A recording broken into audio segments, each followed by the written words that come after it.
IVM.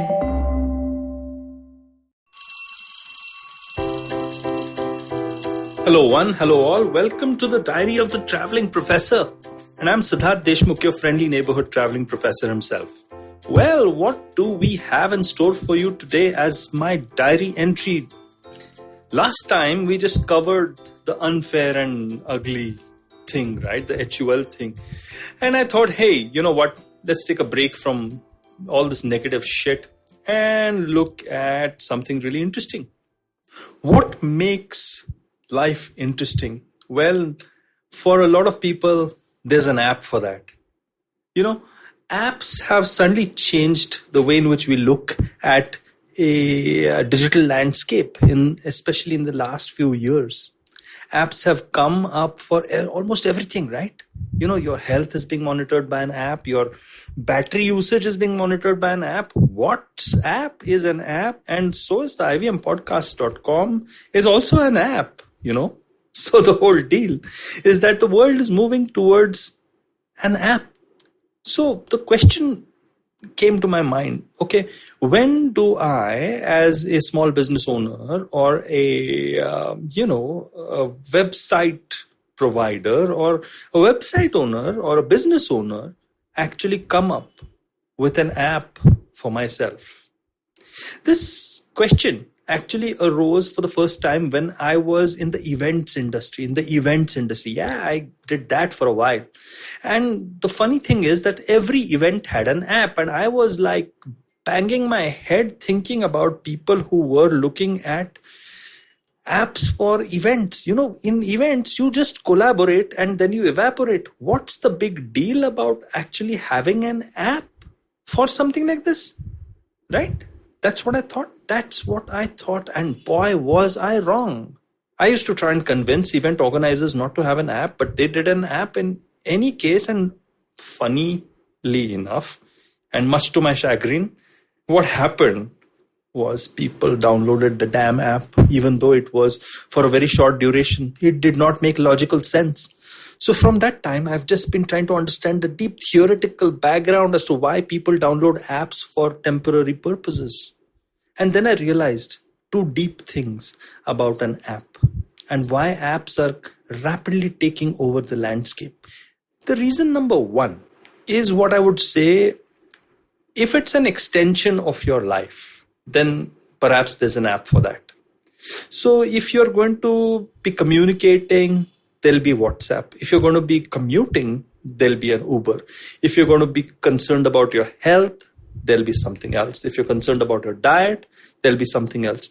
So every time you want to extend your life digitally, it's quite likely that there's an app for that. So essentially, if you have a relationship with the thing that you're contemplating, and it goes beyond a certain sort of superficiality that is associated with you visiting a corporate website or, you know, something like that, I think you will download that app. You may not use it much, and that's another story, but you will download it. And then you might use it once in a while. And habit formation is something that we'll get into in some other podcast of mine. But at this moment, I just wanted to talk about, when do you build an app over a website? And that is one good reason. If there is an ongoing relationship with your customer, build that app. I think it will be worth your while.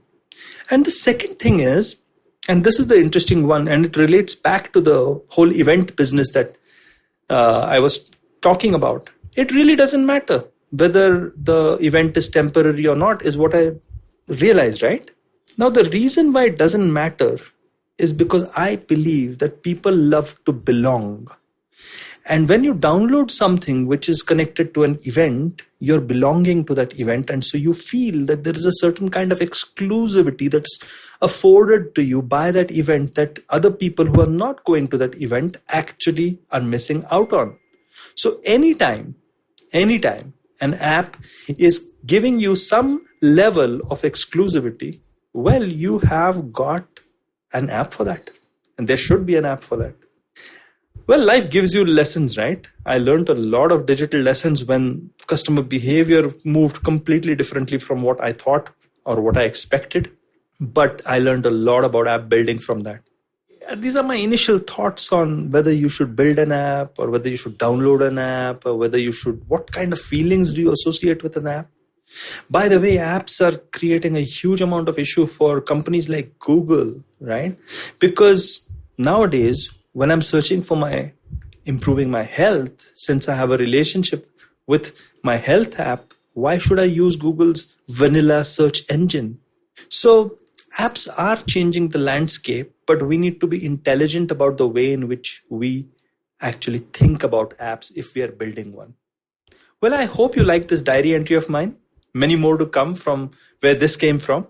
If you like this kind of stuff, well, I write a lot about it on LinkedIn, and I also talk to industry experts on my webinar, or rather my YouTube channel. And if you like the funny side of the professor, there's the traveling professor on Instagram, where I do an IGTV video every week on a humorous thing or the other. And if you like podcasts like these, well, you can always go to ivmpodcast.com or wait. There's an app for that. Until next time then. I hope you enjoyed that show. I'd like to thank our sponsors this week, Paytm Money and Intel. Really, really fun week. And I think that you guys should definitely check out some of the stuff we did. So we had Shifa Mehta, who is the host of the show Smile India, on the Paperback podcast. Really fun thing. On Edges and Sledges, our hosts had an episode just amongst themselves. No guests this time. Really fun show with lots of cool banter. I think you'll enjoy that quite a bit. On Storytellers and Storysellers, Vineet had Shrishti Bell on. Shrishti is the head of Netflix in India, and I think you'll really enjoy that conversation as well. Also, do check out Uncle Please Sit. Joel and Tushar had Anuya Chatakar on. Anuya hosts the popular YouTube channel Books on Toast. And don't forget others of your old favorites like The Habit Coach, Football Should Ball, All Things Policy. All of them are doing a great job during this pandemic, and you should definitely check them out. And with that, we hope to see you again next week. Do you have a night routine? Well, everyone has one. And the to-do list usually looks like this. Brush your teeth, set that alarm, get into your pajamas, and switch off those screens. But here's one more to add to that list. Tune into the Positively Unlimited podcast for a dose of positive action and tips on how to build powerful mindsets. Episodes out every Monday on the IVM Podcast app, ivmpodcast.com, or wherever you tune into podcasts.